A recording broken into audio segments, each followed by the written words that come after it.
think of this thing, think of this thing, so this whole thing, the inputs along with the weights and the sum and the activation, zip everything up to one piece of computation. That's how I want you to think about it. So if I take all of this and put it in a box, all of these computations, I'm boxing it up and then calling this box one neuron. Okay, so this whole box that you see right now with all these intricate pieces of computation is one single neuron.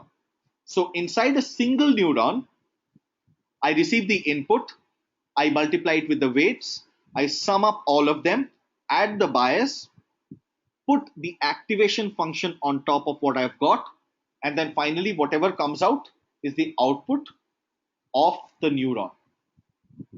And this is the input to the neuron.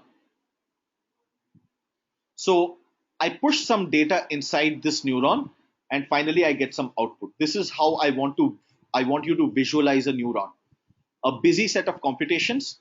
So in the next slide, what we'll do is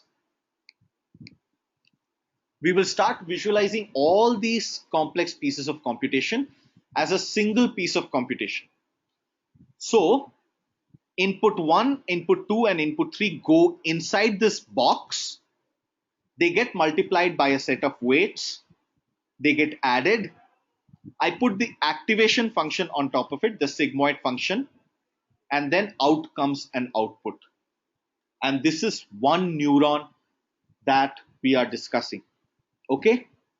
So a neuron is a basic piece of computation inside a neural network architecture.